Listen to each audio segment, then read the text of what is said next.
अस्पतालों में बेड की कमी हो गई है। बाजार में ऑक्सीजन की किल्लत साफ नजर आने लगी है। कोरोना का प्रकोप कम होने की बजाय अब लगातार बढ़ता ही जा रहा है।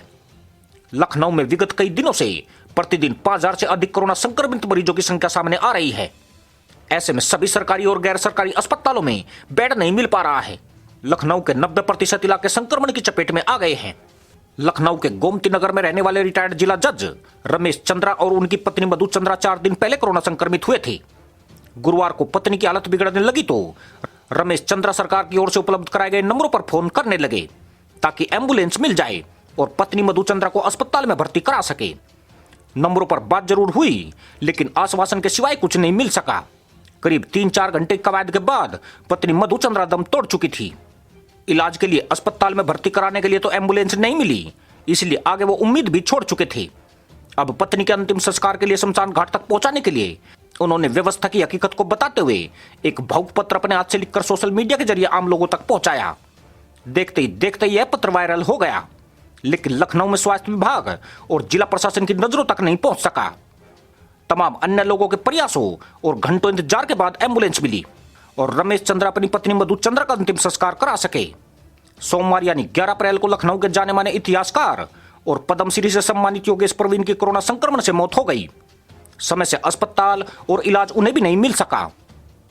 लखनऊ मध्य विधानसभा सीट से विधायक और राज्य सरकार के कैबिनेट मंत्री ब्रजेश पाठक ने अपर मुख्य सचिव और प्रमुख सचिव स्वास्थ्य को लिखे एक गोपनीय पत्र में अपनी वेदना जाहिर की, जिससे आम आदमी को पता लग गया कि लखनऊ में अस्पताल में भर्ती होने और इलाज के लिए सिर्फ उसे ही नहीं, मंत्री को भी संघर्ष करना पड़ रहा है और कोई सुनने वाला नहीं है।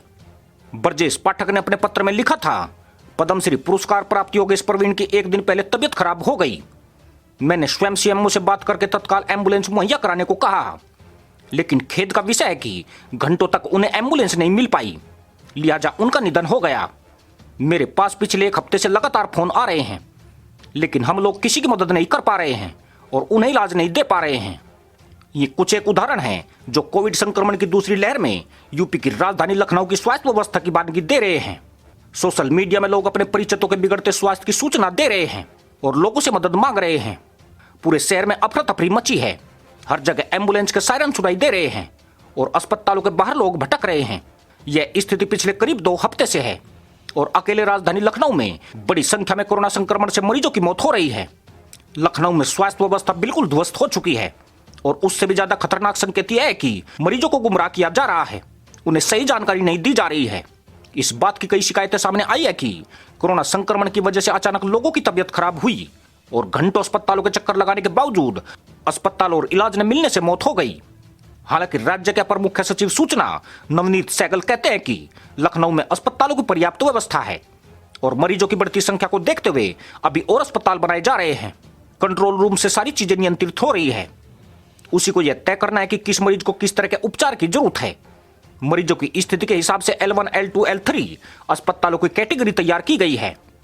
यूं ही कोई अस्पताल में जाएगा तो परेशानी जरूर होगी, लेकिन कंट्रोल रूम के माध्यम से संपर्क करने पर कोई दिक्कत नहीं आएगी। अस्पतालों में अतिरिक्त बेड भी लगाए गए हैं और अब अस्थायी कोविड अस्पताल भी बनाए जा रहे हैं। उत्तर प्रदेश के मुख्यमंत्री योगी आदित्यनाथ खुद कोरोना संक्रमित है और होम आइसोलेशन के बावजूद वर्चुअल तरीके से अधिकारियों के साथ बैठक कर रहे हैं। लेकिन हालात ऐसे हैं कि लोगों को न सिर्फ बीमार होने पर अस्पतालों और दवाइयों के लिए संघर्ष करना पड़ रहा है, बल्कि कोविड टेस्ट के लिए भी अस्पतालों में लंबी लाइनें लग रही है और रिपोर्ट मिलने में कई दिन का इंतजार करना पड़ रहा है। लखनऊ के निजी अस्पतालों में कोविड की टेस्टिंग लगभग बंद हो गई है। कोविड के इलाज में काम आने वाली दवाइयों और इंजेक्शन रेमडेसिविर का तो जैसे अकाल है।